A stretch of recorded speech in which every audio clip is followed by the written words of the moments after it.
Hello guys, আমি এতক্ষণ বাংলাদেশের কাছাকাছি ছিলাম, এখন ছট করে বাংলাদেশে ঢুকে যাব।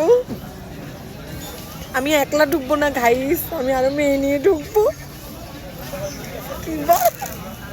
বল চট করে বাংলাদেশে ঢুকতেছি গাইজ, আমি তো ছট করে বাংলাদেশে ঢুকতেছি। চট করে ও গাইজ, আমরা চট করে বাংলাদেশে ঢুকে যাচ্ছি, একদম বাংলাদেশের খুব কাছাকাছি আছি এখন, ঠিক আছে?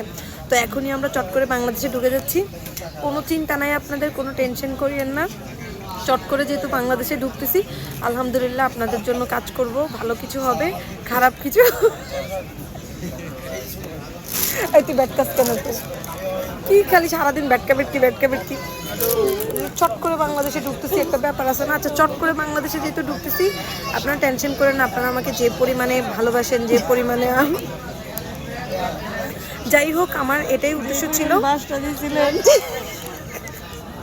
না, আমার এটাই উদ্দেশ্য ছিল, কারণ আমি একদম একদম বাংলাদেশের কাছাকাছি ছিলাম, একদম মাটির তলের ভিতরে দিয়ে ঢুকিয়া তারপর বাংলাদেশের ভিতরেই ছিলাম আমি। এখন আমি যেটা খুব চট করে বাংলাদেশে ঢুকে যাচ্ছি, একদম বাংলাদেশের চট করে ঢুকে গেলাম। তুই কিভাবে ঢুকতেছিস? আমি চট করে ঢুকতেছি তোর সাথে। ঠিক আছে, আমরা চট করে ওই যে আমার পিছন চট করে ঢুকতেছে। আমার পিছন যারা চট করে ঢুকেন, কোনো সমস্যা নেই।